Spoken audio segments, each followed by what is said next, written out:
Tous les bacheliers de Vendée n'avaient pas sur place de quoi continuer des études supérieures. On partait tous avec un même objectif, sans doute un peu dans l'inconnu. C'est l'année la plus précaire au plan matériel, puisque nous n'étions pas dans les bâtiments définitifs, mais la plus sympa à vivre. On avait le sentiment vraiment de participer à la création de quelque chose de formidable.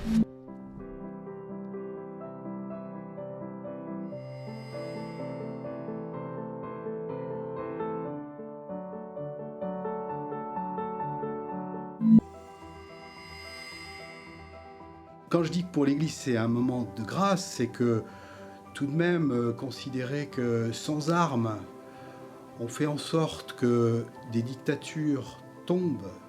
Sans armes, on fait en sorte que des chapes de plomb se lèvent. Sans armes, on fait en sorte d'arriver à ce que des peuples se libèrent. Qu'avec des mots, qu'avec la culture, qu'avec l'éveil des consciences. Je trouve que c'est quand même extraordinaire.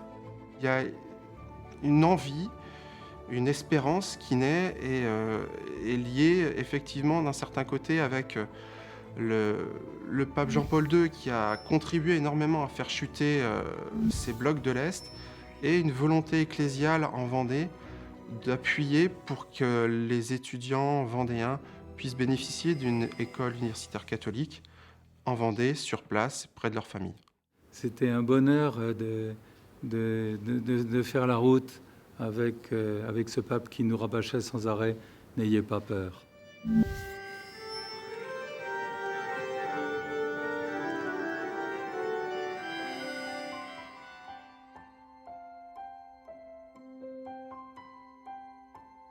Tous les bacheliers de Vendée n'avaient pas sur place de quoi continuer des études supérieures, ni dans les établissements publics, ni dans les établissements catholiques.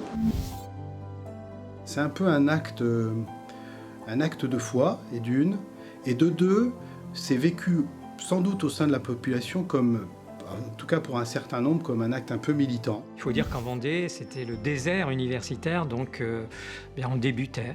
Je pense avoir participé avec mes collègues de l'époque à créer cet environnement dans l'enseignement supérieur, c'est-à-dire apporter une formation pédagogique, universitaire, qui vraiment n'existait pas à cette époque-là. Il n'y avait que du papier, c'est-à-dire que c'était vraiment un projet presque virtuel, pour moi, en tant que lycéen, parce qu'il n'y avait pas de bâtiment de construit.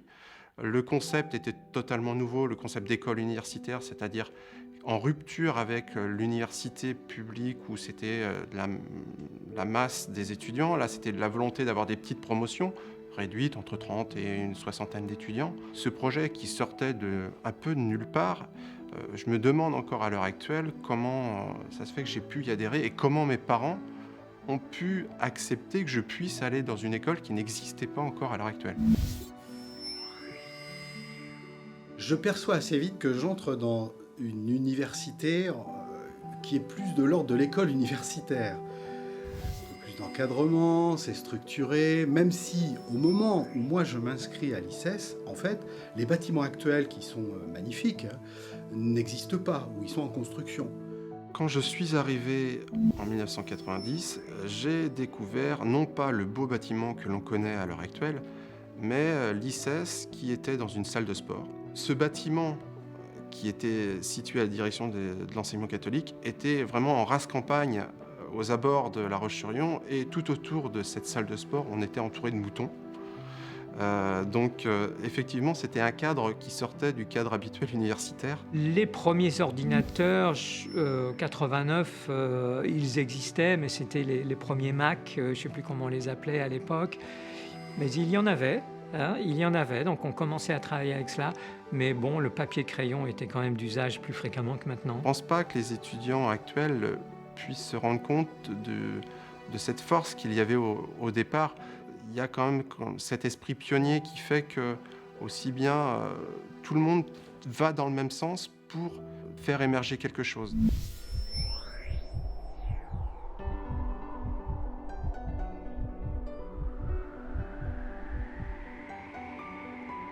Moi j'ai souvenir en fait qu'on était plus dans une ambiance de classe, une ambiance familiale, on se connaissait tous, on se côtoyait tous. Très vite ensemble, on a créé même l'association des étudiants. On s'est mis à faire des sandwichs entre midi et 2 pour gagner de l'argent, pour déployer nos activités en dehors des cours. C'était très sympathique. C'est l'année la plus précaire au plan matériel, puisque nous n'étions pas dans les bâtiments définitifs, mais la plus sympa à vivre. C'était la grande famille. Vraiment, on partait tous avec un même objectif, sans doute un peu dans l'inconnu. C'était la première promotion universitaire en Vendée. Il faut bien se rappeler le contexte. Il n'y avait aucune université en Vendée, il n'y avait quasiment aucun enseignement supérieur, peut-être quelques BTS dans les lycées, mais ce n'est pas le même esprit, c'était plus à vocation professionnelle. Là, on était véritablement avec des étudiants de lettres, des étudiants d'histoire qu'on trouve dans les grandes universités, mais c'était la première promotion, donc ils avaient eux-mêmes cette impression d'être des pionniers, et donc avec des professeurs qui étaient eux aussi des pionniers. Bon, on avançait tous ensemble. À l'époque, cet esprit de groupe, cet esprit de corps, un peu familial, on pourrait dire, on le ressent vraiment par des liens qui se nouent au long terme. J'ai trouvé mon épouse dans le cadre de l'ICES, et on va dire qu'il y a beaucoup de bébés ICES qui sont nés d'une rencontre entre les étudiants de l'ICES, effectivement aussi. J'avais repéré dans la promo une jeune fille qui me plaisait bien. Vous voyez le niveau de mes préoccupations de l'époque. Au premier sujet qui est proposé par monsieur Duret, je lève le doigt et je dis « Je veux bien le faire si cette jeune fille blonde au fond de la classe le fait avec moi. » Cette jeune fille blonde, c'est Florence, c'est ma femme. Nous avons maintenant 7 enfants. Je voudrais m'adresser aux jeunes. Je voudrais leur dire que c'est une chance merveilleuse d'avoir un lieu comme celui-là et que parce que c'est une chance merveilleuse, eh bien, il ne faut vraiment pas la gâcher. On avait le sentiment vraiment de participer à la création de quelque chose de formidable. Et l'ICES, 25 ans après, en est la meilleure preuve, je pense.